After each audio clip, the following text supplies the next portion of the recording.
Y entonces en los años 90 ya se podían hacer PCRs de 5 ciclos, pero se tenía que agregar un poquito más de enzima, y este es el Pirococcus furiosus. Ahí se ven los Pirococcus. Están furiosos. Ajá, ¿no? Suena. La reacción en cadena de la polimerasa es entonces el procedimiento para amplificación in vitro de un segmento de DNA. Y entonces, ahora sí, los pasos que me estás preguntando es desnaturalización, alineamiento y extensión, pero de todos modos todavía no dicen nada de esas cosas. Pero bueno, complementando entonces la información, entonces la desnaturalización normalmente se hace a 95 grados, el alineamiento se hace a 60. Bueno, el alineamiento, dependiendo de tus olivos, es de 55 a 65 grados. Y la extensión normalmente se hace a 72 grados. Pero esto no es una ley. Varía de una enzima a otra.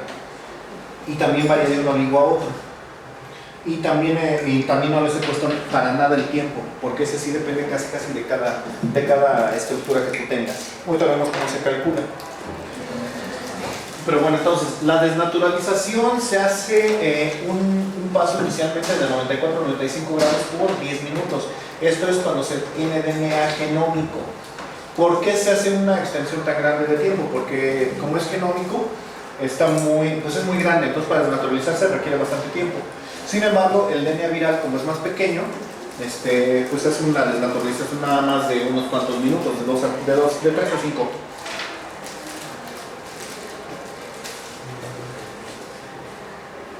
Después llevas a cabo una alineación en cada ciclo, que es de 10 a 60 segundos. ¿Qué es eso de la alineación? Una vez que ya desnaturalizaste tu DNA, tienes que tener tus oligonucleótidos que se van a unir al DNA desnaturalizado. Y entonces a partir de aquí la DNA polimerasa empieza a construir ya la doble cadena. Pero entonces la temperatura a la que se unen tus oligonucleótidos es normalmente de 55 a 60 grados, y esto es en un tiempo de 10 segundos a un minuto.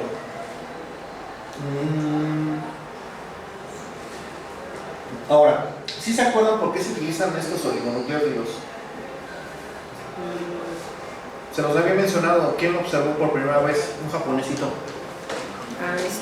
Okazaki.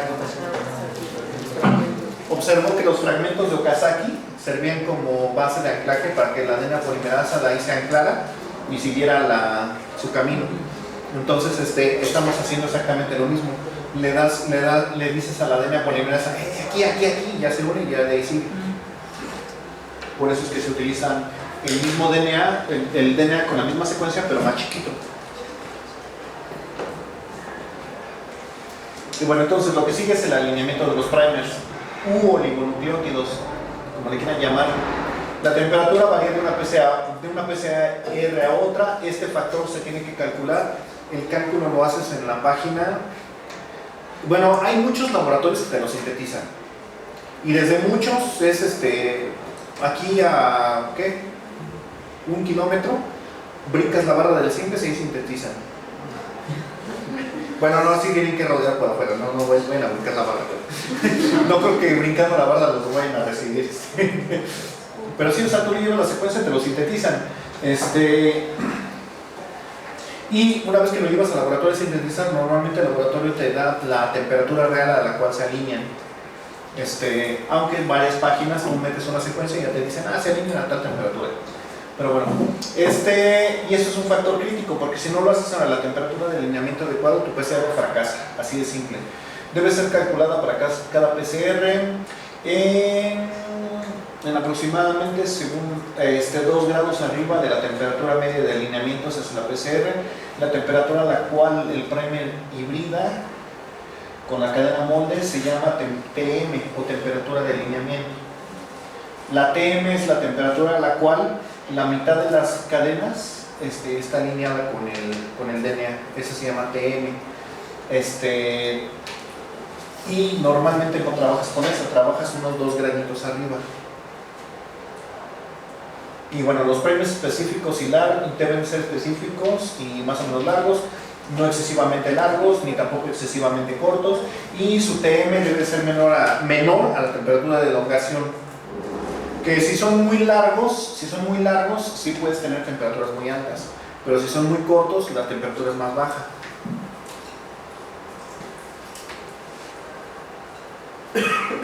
Entonces lo primero que haces es desnaturalizas la cadena, se abren dos, luego se pegan los oligonucleótidos y de aquí se ancla la enzima para empezar la síntesis. Llega la enzima, empieza a hacer la síntesis y empieza a formar dos dobles cadenas, quedando de esta manera, y luego ya que tienes dos moldes de doble cadena, vuelves a desnaturalizar y el ciclo vuelve a empezar. Entonces aquí tienes un DNA de doble cadena, los ingredientes que son los DNTPs, la TAC polimerasa y los oligonucleótidos. Desnaturalizas a 95 grados o algo así. Luego alineas los primers, baja la temperatura, alineas los primers. Entra en juego la enzima. Cuando llevas a la temperatura óptima, se forma la doble cadena, y una vez que ya está formada la doble cadena, vuelves a subir la temperatura para que se caiga la enzima y ya deje de sintetizar. Luego, ya que se desnaturalizó el DNA, vuelves a poner más, se vuelven a alinear los oligos, ya no pones más oligos, los oligos ya están. Estos se alinean, nuevamente llega la enzima, se les pega, vuelve a formar la cadena de DNA y este ciclo entonces empieza una y otra vez. El proceso entonces consta de estos pasos. Es esta temperatura ambiente, subes la temperatura hasta la desnaturalización del DNA, la mantienes unos 10 minutos, luego bajas para que se alineen los oligos como a 55 grados, haces la temperatura de extensión y luego vuelves a desnaturalizar y ya vuelves aquí. Desnaturalizas, alineas, extiendes, luego desnaturalizas, alineas, extiendes, y así es cada uno de los ciclos. Y hoy se usan termocicladores ya mucho más modernos, los cuales regulan la temperatura de la única placa que tienen, la cual va cambiando con el tiempo. Y entonces, recuerdan que les dije que las primeras PCRs tenían aceite mineral para que no se evaporara el agua porque está a alta temperatura. Estas lo que hacen es que tienen una tapa caliente. Como la tapa está caliente, evita que se condense el agua en ella.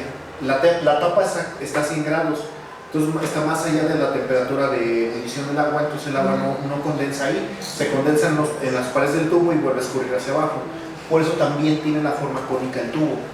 Y bueno, para evitar la condensación, lo que les decía, la tapa está a 100 grados, 102 a veces la ponen. Ya 110 grados es que están locos.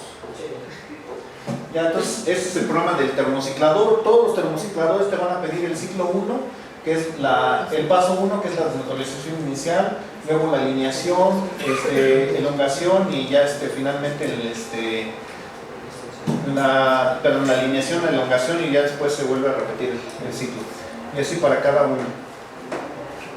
Pero ya la programación varía de un equipo a otro. Es muy similar en algunos, pero luego en otros sí te saca de onda de ¿qué? ¿Qué es esto?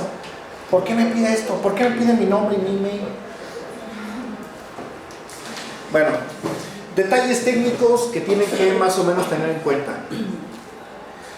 Una vez que ya hiciste tus 30 ciclos de PCR o 40 o los que vayas a hacer, se le da una extensión final de 15 minutos, porque normalmente como tumbas a la PCR de golpe al subir la temperatura, luego no acaba de hacer su elongación y deja cadenas mochas. Entonces aquellas cadenitas que hayan quedado mochas, le das una elongación final de 10-15 minutos para que queden rellenadas. Yo creo que ya el tiempo es menor. Esta diapositiva es de cuando yo estudiaba, o sea, hace 25 años. O sea que igual ya las enzimas ya no necesitan 10 minutos, ya nada más 3 o 4. Pero consúltenlo con el fabricante. No, sí, no es broma, sí, consúltenlo con el proveedor de las enzimas, cuánto tiempo les dan la elongación final. Esta es la importancia de los ciclos. Aquí se les dan 10, 15, 20, 25, 35, 40 y 50 ciclos. Y vean, 10, 15 ciclos no hay nada, no hay nada visible. A partir del ciclo 20 ya empieza a aparecer el fragmento. 25, 30, 35, 40 ciclos todavía.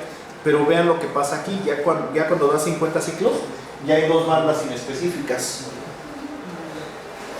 Entonces no se recomiendan demasiados ciclos porque se empiezan a formar artefactos.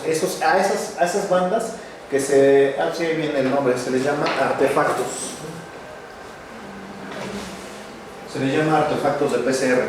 Y tienes más artefactos entre más ciclos tengas. ¿Solamente salen hacia abajo o también pueden salir hacia arriba? También puede salir hacia arriba, sí. Sí, no es una ley. Son básicamente secciones o aplicaciones que se continuaron, ¿no? Y que cuando son más pesados corren a... No necesariamente, no. Esos son más ligeros. Eso se me hace que son dímeros de los oligos o cosas así.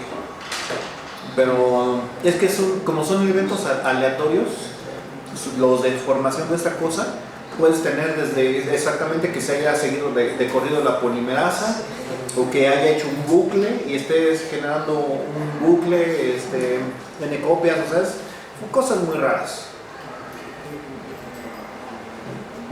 Sí, son cosas raras, pero no, realmente no vale la pena analizarlas. Nada más nos quedamos en que se manejan 30 ciclos, 40 exagerando. Y ya casi no hay PCRs de 40 ciclos, ya la mayoría manejan 30 o menos.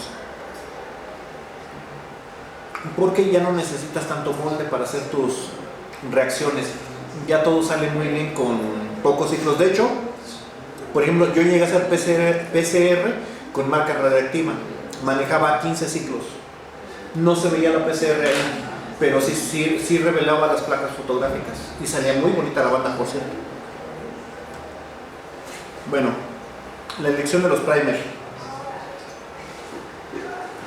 Se supone que deben de tener un contenido de guanina y citosina aproximadamente del 50%, secuencias que no sean muy grandes y que no tengan secuencias de una sola base, de preferencia muy largas de una sola base.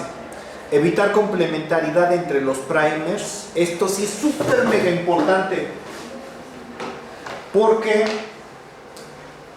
no sé dónde, bueno, aquí creo que sí se va a ver. Si tienes un primer así y resulta que el otro hibrida, entonces la DNA polimerasa te va a formar puros artefactos, porque molarmente tienes más concentración de esto que de tu cadena molde. Tu cadena molde tienes poquitos moles de copias y de esos te estás agregando un exceso precisamente para obtener muchas copias. Entonces, si hay complementariedad entre los primers, va a fracasar rotundo.